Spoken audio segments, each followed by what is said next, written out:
Assalamualaikum warahmatullahi wabarakatuh. Halo semuanya, selamat datang kembali bersama saya di Majelis Visual. Seperti biasa, untuk beberapa menit ke depan saya akan menemani kalian dengan membawakan alur cerita dari film yang berjudul Vikram. Film ini menceritakan seorang agen khusus menyelidiki pembunuhan yang dilakukan oleh sekelompok pembunuh berantai bertopeng. Tak disangka, jejak yang berliku-liku menuntunnya pada gembong narkoba di kota Chennai. Nah, tanpa banyak omong lagi, kita langsung saja menuju ke alur ceritanya.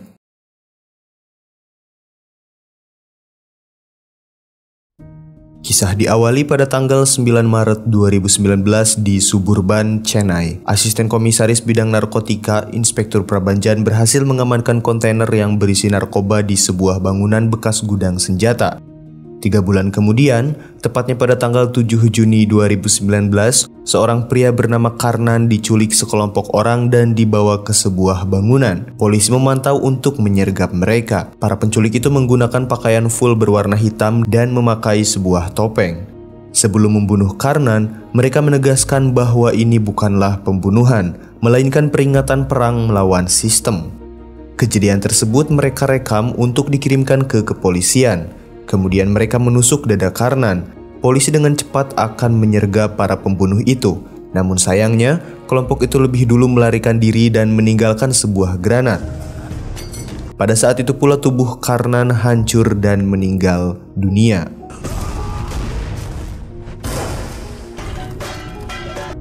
Para kelompok itu kembali melakukan aksi pembunuhan pada tanggal 14 Juni kepada mantan kepala kepolisian bidang narkotika yang bernama Stepan Raj. Akibat hal itu, kepolisian mengadakan rapat penting guna mencari para pembunuh berantai itu, yang mana pembunuhan pertama terjadi pada tanggal 9 Maret dan menewaskan Inspektur Prabanjan. Ya, Prabanjan tewas tepat pada hari di mana ia berhasil mengamankan kontainer berisi narkoba yang terlihat tadi di awal film.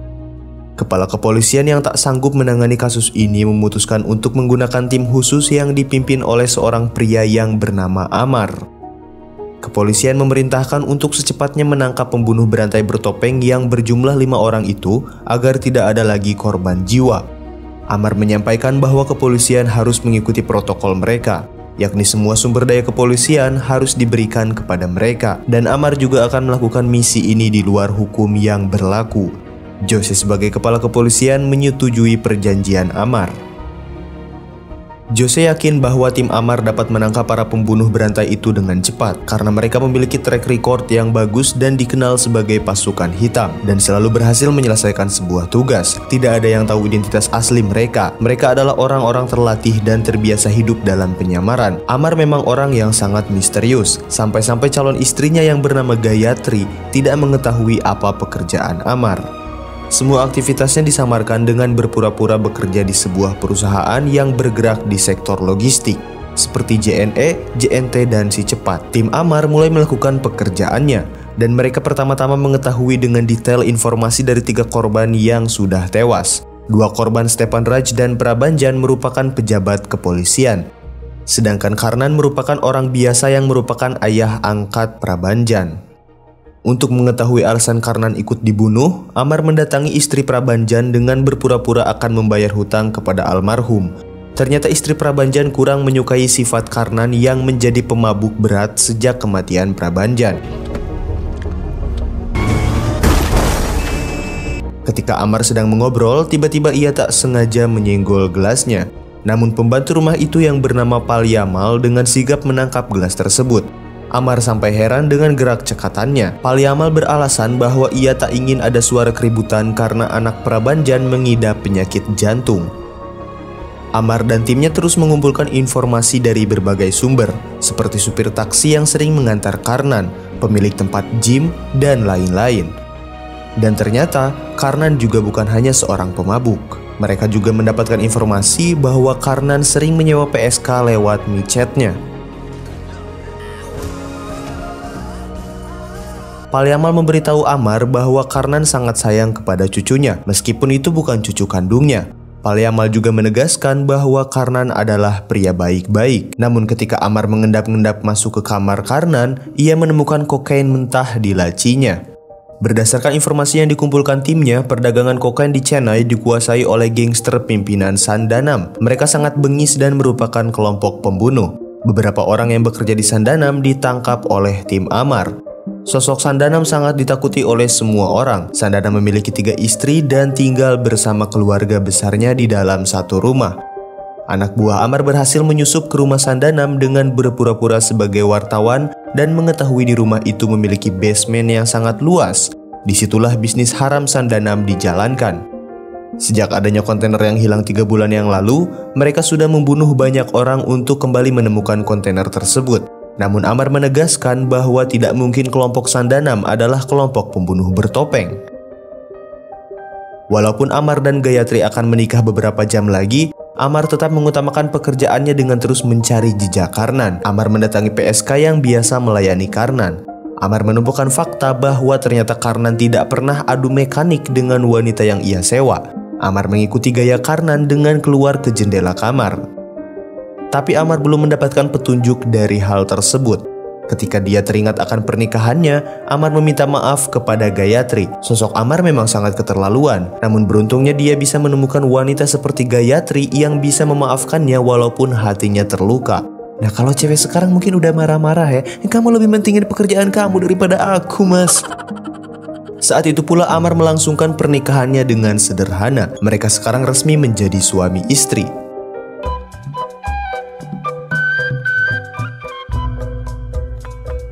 Keesokan harinya, Amar kembali menemukan jejak Karnan sebelum kematiannya. Dengan kepintarannya, Amar berhasil menemukan alat canggih yang tidak jauh dari kamar PSK. Rupanya itulah alasan Karnan sering berada di kamar PSK itu. Alat yang disembunyikan Karnan itu sangat langka dan biasanya hanya digunakan oleh agen RAW. Alat itu dipakai untuk menyadap obrolan pejabat pemerintah yang bernama Pera Pandian dan pengusaha konstruksi Ruda Pratap. Sekarang Amar semakin yakin bahwa Karnan bukanlah pria biasa. Amar mengungkapkan bahwa Karnan ada kaitannya dengan gerbong narkoba, atau bisa jadi dia belum meninggal, tapi dia sedang menjalankan misi. Amar menyimpulkan bahwa target pembunuh bertopeng selanjutnya adalah Pera Pandian dan Ruda Pratap. Dengan cepat, Amar dan timnya menuju tempat Pera Pandian yang sedang melakukan pertemuan. Namun Amar terlambat, karena 5 pembunuh bertopeng sudah duluan dan dengan mudah mereka menyandera Pera Pandian dan membunuhnya di tengah kerumunan. Tim Amar kewalahan dengan 5 pembunuh bertopeng itu karena mereka memiliki keahlian berperang. Tidak ingin kehilangan jejak, Amar mengejar para kelompok itu dengan menggunakan mobilnya. Salah seorang pembunuh akhirnya berhasil ditangkap. Ternyata dia bernama Bejoy, mantan inspektur polisi yang sangat berprestasi. Tapi Bejoy mengaku dirinya sudah kecewa kepada negara dan kepolisian yang dikuasai oleh bandar narkoba. Tapi Amar tidak peduli dengan pernyataannya itu. Sekarang ia hanya fokus untuk menyelamatkan Ruda Pratap agar dia tidak terbunuh. Rudra yang mengetahui dia merupakan target selanjutnya pun ketar-ketir. Ketika ia akan melangsungkan pernikahan putrinya, ia tidak ingin berada di bawah perlindungan kepolisian yang ia anggap lemah. Ia memilih untuk dilindungi oleh Sandanam. Acara pernikahan itu berjalan dengan sangat meriah. Sandanam mengerahkan seluruh anak buahnya untuk berjaga dan menggunakan senjata. Kelompok hitam yang dipimpin oleh Amar pun ikut berjaga. Ruda Pratap bisa merasa tenang karena ia rasa ia takkan dibunuh.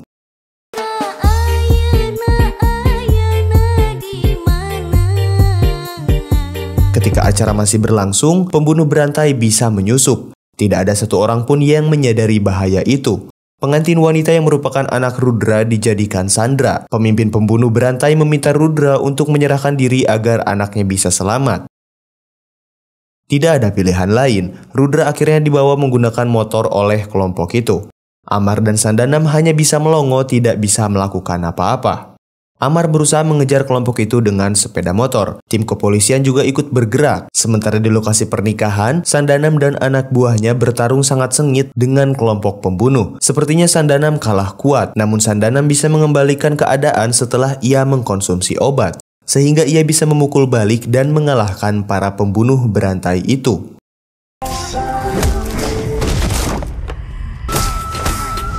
Sementara Amar masih mengejar pembunuh bertopeng, seseorang yang disekap di kantor Amar memberitahu informasi penting kepada Gayatri. Lantas Gayatri pun menelpon Amar dan memberitahu bahwa sosok yang dianggap sudah meninggal sebenarnya masih hidup. Secercah cahaya dalam kegelapan mulai terlihat. Amar sudah mengetahui identitas penting dari pelaku pembunuh berantai itu. Orang yang dikejar sudah dikepung oleh polisi dan anak buah Sandanam. Namun kekuatan pimpinan pembunuh bertopeng nampaknya sangat sulit untuk dikalahkan walaupun oleh orang banyak sekalipun. Setelah semua polisi dan orang-orang tidak berdaya, sekarang giliran pembunuh bertopeng itu mengeksekusi nyawa Rudra Pratap. Amar kembali terlambat sampai di lokasi. Dia menantang agar si pembunuh tidak bersikap pengecut. Lepaskan topeng itu, Anda bisa menipu dunia dengan nama Karnan. Tapi saya tahu identitas Anda yang sebenarnya. Saya akan buka kedok Anda, ujar Amar berteriak. Kata-kata Amar membuat orang yang dianggap itu merupakan Karnan menghentikan langkahnya. Kemudian ia merekam video dan membuka topengnya yang membuat semua orang tercengang. Pimpinan pembunuh bertopeng itu adalah Karnan, orang yang tercatat sudah meninggal.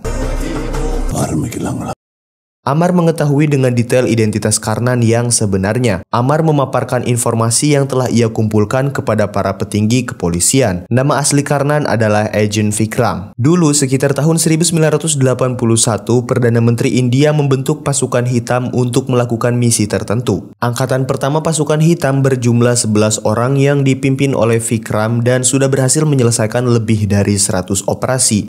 Namun pada tahun 1991, misi mereka gagal. Pasukan hitam dijadikan tumbal dan dinyatakan sebagai teroris yang harus dimusnahkan.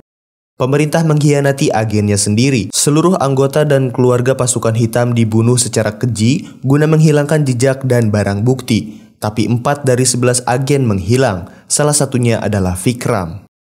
Sejak saat itu Vikram hidup dengan penyamaran, apalagi sejak kematian Prabanjan, ia berpura-pura menjadi seorang pemabuk berat, memakai narkoba, dan lain-lain. Semua itu merupakan rencana Vikram. Misi utama Vikram adalah untuk balas dendam atas kematian putranya, Prabanjan. Amar yakin Prabanjan adalah putra kandung Vikram. Selama ini sengaja disembunyikan demi keselamatan Prabanjan. Setelah melewati beberapa penyelidikan, Vikram akhirnya mengetahui alasan Prabanjan dibunuh karena kontainer milik Sandanam. Vikram kemudian berpura-pura menjadi pembunuh bertopeng karena Prabanjan dibunuh oleh orang-orang bertopeng juga. Saat kejadian pembunuhan, orang-orang bertopeng itu merupakan anak buah Vikram. Lalu saat ledakan terjadi, Vikram menggunakan tubuh orang lain agar pembunuhannya terlihat meyakinkan. Orang-orang yang menjadi korban sejauh ini bertanggung jawab atas kematian putra Vikram, ungkap Amar. Semuanya sudah jelas. Amar sudah berhasil menyelesaikan misinya untuk mengungkap pembunuh bertopeng. Amar tidak mau terlibat lebih jauh lagi karena kejadian itu merupakan aksi balas dendam Vikram kepada para pembunuh putranya. Kepala kepolisian meminta Amar untuk menyelesaikan misinya untuk menangkap Vikram. Namun Amar marah karena Jose memaksanya. Apalagi Amar mengetahui bahwa Jose juga terlibat atas pembunuhan Prabanjan. Boys, are we done? Yes, sir. Jose panik dan juga ia diberitahu oleh anak buahnya bahwa Amar sudah mengambil 30 kg RDX. Itu artinya Amar memiliki rencana sendiri yang sedang ia jalankan. Kemungkinan besar adalah Amar akan menggunakan RDX tersebut untuk meledakkan laboratorium besar yang berada di rumah Sandanam. Jose meminta Sandanam agar segera keluar dari rumahnya. Sandanam ketakutan jika ada anggota keluarganya yang menjadi korban. Sandanam mengajak semua orang di rumah tersebut untuk keluar rumah tanpa menyentuh apapun. Di tengah ketegangan Jose, Vikram sedang membebaskan anak buahnya yang sedang ditahan oleh polisi. Cukup mudah bagi Vikram untuk melumpuhkan penjaga dan karena anak buahnya juga sangat terlatih, mereka berhasil melarikan diri. Amar meminta semua timnya untuk berpencar ke berbagai kota. Dia juga akan meninggalkan kota bersama istrinya. Prediksi Jose ternyata benar. Amar telah memasang bom di rumah Sandanam. Detonator dipasang di WC. Sandanam berhasil membawa semua keluarganya keluar rumah. Namun salah satu keluarganya masih berada di dalam rumah dan ia sedang BAB. Sandanam memintanya untuk tidak menyentuh apapun. Namun tanpa sadar, pria tersebut lupa dan malah menarik pemicu bom. Saat itu pula ledakan yang dahsyat terjadi. Rumah besar Sandanam hancur saat itu juga. Sandanam benar-benar berduka. Jose berusaha menghiburnya. Kali ini mereka memiliki dua musuh sekaligus, yaitu Vikram dan Amar. Jose masih ingat saat Prabanjan disiksa karena tidak mau memberitahu di mana menyembunyikan kontainer. Prabanjan sama sekali tidak takut mati karena ia yakin ayahnya akan membalas demi kebaikan tersebut. Saat itu polisi mendapatkan informasi bahwa ayah Prabanjan merupakan pria biasa dan pada saat itu pula Sandanam langsung menghabisi nyawa Prabanjan. Sandanam kalang kabut karena dirinya hanyalah boneka. Bos besarnya yang bernama Rolex akan menghabisinya jika kontainer itu tidak berhasil ditemukan. Untuk menutupi kematian Prabanjan, Jose bersama anak buahnya berpura-pura menjadi pembunuh bertopeng. Kepolisian lalu mengkambing hitamkan teroris yang menjadi pembunuh bertopeng. Apabila Sandanam ingin balas dendam, Jose menyarankan untuk membunuh cucu Vikram dan membunuh istri Amar. Sandanam pun gerak cepat bersama anak buahnya untuk menghabisi dua target. Vikram sudah berkumpul bersama anak buahnya di lokasi kontainer yang sudah disembunyikan oleh Prabanjan. Apa yang dilakukan bukan semata-mata untuk balas dendam pribadi, tapi juga untuk menyelamatkan masyarakat dari bahaya narkoba. Anak buah Sandanam sudah bergerak untuk membunuh cucu Vikram. Para preman yang datang cukup banyak. Pembantu di rumah tersebut ternyata bernama asli Tina, dan dia juga merupakan seorang agen anak buah Vikram. Tina segera menelpon komandannya atau Vikram untuk segera pulang karena situasi sedang dalam bahaya. Tina yang dulunya merupakan seorang agen pun dengan mudah mampu menumbangkan banyak preman.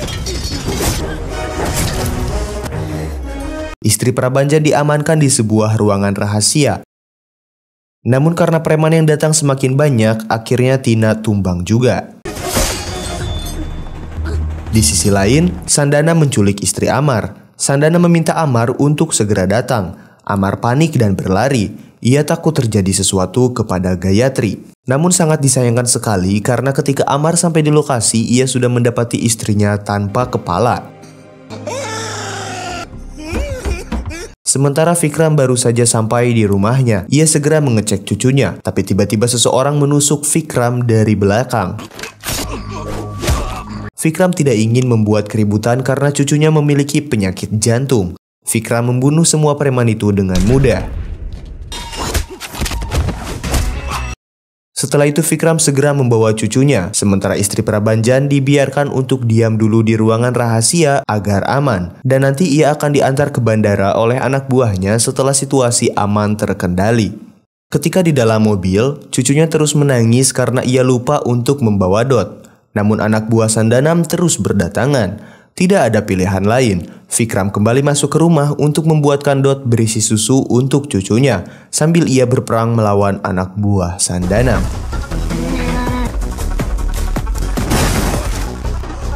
Vikram kemudian pergi bersama cucunya. Di belakang, anak buah Sandanam terus mengejarnya. Vikram membawa musuh-musuhnya ke tempat kontainer yang disembunyikan oleh Prabanjan. Ketegangan terjadi di dua tempat. Kepala kepolisian, Jose takut dirinya dibunuh oleh Vikram. Dan tak lama, hal yang ditakutkan datang. Amar datang dan menyiksa Jose dengan amarahnya karena telah menghabisi istrinya. Anak buah Vikram yang akan membunuh Jose terlambat karena Amar datang lebih dulu. Sementara di sisi lain, Sandanam sudah mendapatkan informasi tentang keberadaan Vikram dan tempat kontainer disembunyikan. Sandanam kemudian pergi dengan ratusan anak buahnya. Lokasi kontainer adalah bangunan tua bekas gudang senjata. Di tempat itu sudah ada dua anak buah Vikram yang bernama Upiliapan dan Lawrence. Sandanam sudah tiba di lokasi. Serangan pertama diawali dengan sebuah granat. Suara tersebut berefek pada cucunya. Vikram perlu bantuan untuk melayani ratusan musuhnya itu, tapi anak buahnya beserta Amar masih sedang dalam perjalanan. Vikram meminta Lawrence untuk membawa cucunya pergi dan mencari CVR. Anak buah Sandana menembaki mobil yang dibawa Lawrence. Vikram yang emosi pun menggunakan meriam yang sudah diperbaiki guna menghabiskan semua musuh-musuhnya. Pertempuran terjadi sangat sengit. Nampaknya senjata yang digunakan oleh Vikram belum cukup untuk menghabisi semua anak buah Sandanam. Lawrence yang membawa cucu Vikram pun tertembak dan mati, tapi untung saja cucu Vikram sudah berada di tangan Amar. Amar mengambil alih membawa cucu Vikram yang nadinya sudah tidak berdenyut. Vikram yang semakin emosi pun menarik senjatanya dan menembaki seluruh musuh termasuk mobilnya sampai hancur.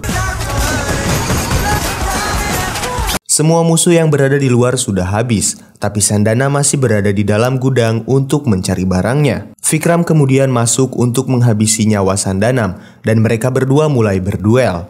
Kemampuan Vikram jelas berbeda jauh dengan Sandanam. Sandanam dihajar habis-habisan oleh Vikram. Sandanam yang sudah tak berdaya pun kembali mengkonsumsi obat kuatnya. Dan oleh karena itu, situasi malah berbalik yang mana Sandanam mampu melakukan perlawanan kepada Vikram. Di sisi lain, nasib cucu Vikram sedang dalam bahaya. Amar yang sudah memberi CVR dan napas buatan belum bisa memulihkan kondisi cucu Vikram. Amar mulai putus asa, namun syukurnya cucu Vikram bisa bernapas lagi. Amar langsung membawa bayi tersebut ke kakeknya. Saat itu Vikram sudah terluka parah karena dihajar habis-habisan oleh Sandanam. Namun setelah melihat cucunya yang selamat, Vikram seperti mendapatkan semangat baru dan memukul Sandanam hingga obatnya jatuh. Vikram kembali menghajar Sandanam habis-habisan.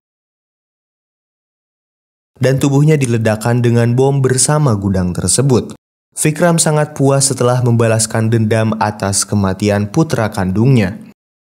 Seminggu kemudian, bos besar Sandanam yang bernama Rolex datang ke Mumbai dan mengumpulkan semua jaringannya di India. Rolex mengalami kerugian besar yang diakibatkan Vikram dan Amar. Salah seorang anak buahnya menyarankan untuk fokus saja untuk mendistribusikan narkoba, karena bukan hal yang mudah untuk menangkap Vikram dan Amar. Saran itu membuat Rolex marah dan membunuh anak buahnya sendiri.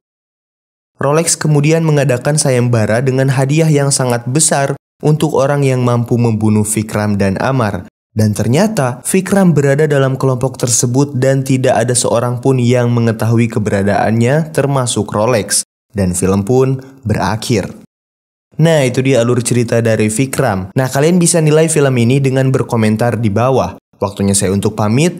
Jangan lupa subrek channel ini. Wassalamualaikum warahmatullahi wabarakatuh.